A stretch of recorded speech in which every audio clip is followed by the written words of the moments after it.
In just 1 week, the top tennis players in the world will step onto the hallowed lawns of the All England Club to compete in the Wimbledon Championships. Per tradition, the seedings for the championships were announced on the Wednesday before the tournament. Although the ladies' singles competition follows the WTA rankings exactly, the gentlemen's singles seedings have quite a few differences, especially in the top 8 seeds. Today, you will learn how these seeds are calculated and how it makes the Wimbledon Championships better. The Wimbledon Seeding Committee uses a 3-step process to determine the seeds for the gentlemen's singles competition. The first thing that the Seeding Committee does is take the top 32 ranked men's players in the world directly from the ATP rankings. These are the players to which the grass court formula will be applied. For example, if you are ranked 33rd in the world and all your ranking points come from grass court tournaments, your grass results will not be weighted and you will not be seeded. However, if you are ranked 32nd in the ATP rankings and have no grass court points in the past 2 years, you will still be seeded. The next thing that the seeding committee does is add 100% of your grass court tournament points in the past year to your ranking points. In the year 2017, this includes points from the warm-up tournaments for Wimbledon 2017, points earned at the Hall of Fame Championships in 2016, and points earned at Wimbledon 2016.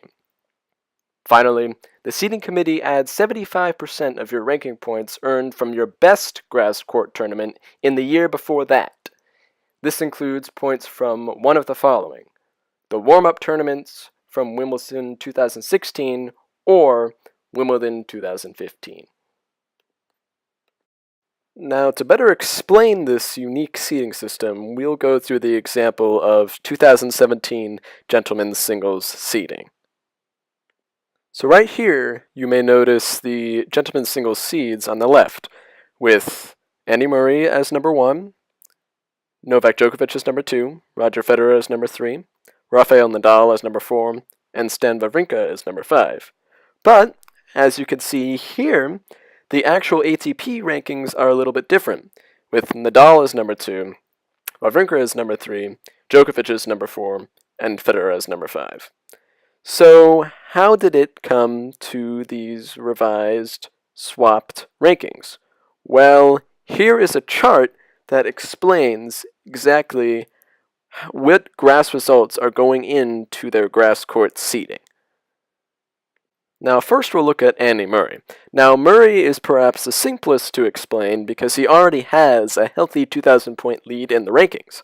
However, his lead is even higher because his Wimbledon result from last year is double counted since he won the title in 2016. And since he made the semifinals back in 2015, where he lost to Federer, 75% of the ranking points he got from there are then added to his seeding score. Now next, we have Novak Djokovic. And Djokovic is a little stranger because he happens to move up 2 places in the rankings with his seeding. He's seeded number 2 when he's ranked number 4. And this is because of his stellar grass court results 2 years ago, in that he won the Wimbledon title in 2015. And based on the Wimbledon seeding formula, 75% of those points are then used this year to determine his seeding. Now, 2,000 points are earned when you win a Grand Slam title, so Djokovic then is having 1,500 points added to his current ranking score to help with his seeding, and that propelled him to number 2, even though he lost in the 3rd round of last year's tournament to Sam Querrey.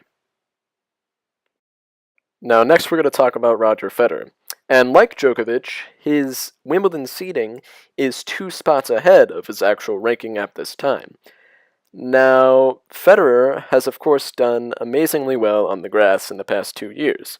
He reached the semifinals last year before falling to Milos Raonic, and reached the final the year before in 2015 before falling to Novak Djokovic. Now, by reaching the semifinals last year, he earned 720 ranking points, and as a result, 100% of that is added to his grass court seeding this year. Now, what makes Federer's case unique is he has also done well at the grass court warm-up tournaments this year. He won the title in Hala this year, which gives him 500 ranking points, and those 500 points are again double counted 100% to his grass court seeding this year.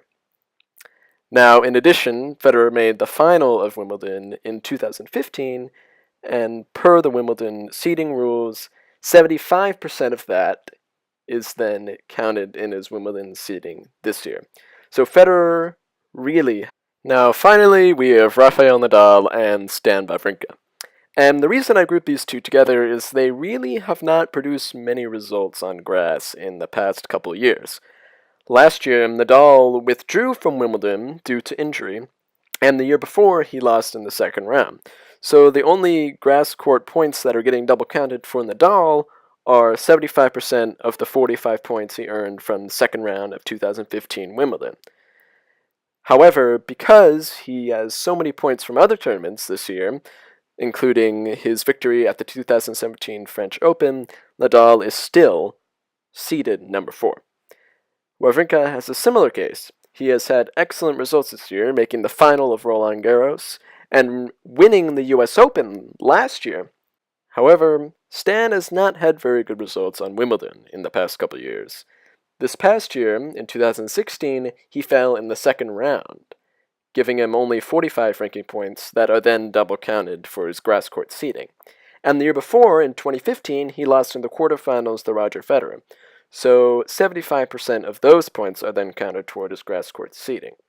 However, these points are not enough to make up the difference between him and Nadal, so therefore, he is given the 5th seed. So how does this improve the tournament? Well, it ensures that the Wimbledon draw is balanced, and that no great grass court player is left behind based on their seed. Thank you all so much for watching, have a great Wimbledon, and stay tuned for more Tennis Explained.